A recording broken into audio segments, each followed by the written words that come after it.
এই চাচা আবু তালেব নবী সাল্লাল্লাহু আলাইহি ওয়াসাল্লামের জন্য এবং দ্বীন ইসলামের জন্য, কারণ তার ভাতিজার দিন তো তারই দিন, এমন কোনো ত্যাগ নাই যা স্বীকার করেন নাই। চাচা আবু তালেব নবী সাল্লাল্লাহু আলাইহি ওয়াসাল্লামকে যে সাপোর্টটা দিয়েছেন, এই সাপোর্টটা আমরা সবাই মিলেও এখনো দিতে পারি নাই। বিশ্বাস করেন? যে সাপোর্টটা নবী সাল্লাল্লাহু আলাইহি ওয়াসাল্লামকে চাচা আবু তালেব দিয়েছেন, এই সাপোর্ট আমরা সবাই মিলেও তাকে দিতে পারি না। চাচা আবু তালেব শেষ পর্যন্ত কালিমা পড়েন নাই। সাহাবীরা জিজ্ঞাসা করেছিলেন যে, ইয়া রাসূলুল্লাহ সাল্লাল্লাহু আলাইহি ওয়াসাল্লাম, আপনাকে এত সাপোর্ট দেওয়ার পরে চাচা আবু তালেবের কি কোনোই উপকার হবে না, লাভ হবে না? নবীজি বলেছেন সাল্লাল্লাহু আলাইহি ওয়াসাল্লাম, আমি না থাকলে আমার চাচাকে জাহান্নামের একদম অতল তলে রাখা হতো। আমার কারণে আল্লাহ রাব্বুল আলামিন তাকে জাহান্নামের উঁচু জায়গায় রাখবেন, জাহান্নামের উঁচু জায়গায় রাখবেন, যেখানে আগুন তার পায়ের গোড়ালি স্পর্শ করবে, এতেই তার মগজ টকবক করে ফুটতে থাকে।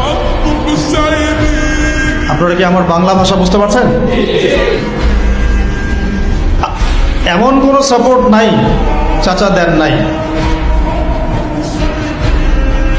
মক্কার প্রায় 13 বছর যখন দাওয়াতি কাজ করছেন নবী সাল্লাল্লাহু আলাইহি ওয়াসাল্লাম, মানুষ গালি দিচ্ছে, কেউ থুতু নিক্ষেপ করছে, কেউ নামাজরত অবস্থায় মাথার উপরে উটের নাড়ি ভুড়ি চাপিয়ে দিচ্ছে, কেউ বলছে এই ব্যক্তি জাদুকর, এই ব্যক্তি গণক, এই ব্যক্তি মিথ্যাবাদী, নাউজুবিল্লাহ, এই ব্যক্তি ফারিকুল জামাত বিভক্তকারী, এই ব্যক্তি মাজনুন, পাগল। তাকে আগলে রেখেছেন তার চাচা। মানুষ অর্থনৈতিক বয়কট করছে, চাচা আগলে রেখেছেন। 3 বছর সমাজ থেকে বহিষ্কার করা হয়েছে, গাছের ছাল পাতা খেয়ে থেকেছেন বনু হাশিম, চাচা আগলে রেখেছেন।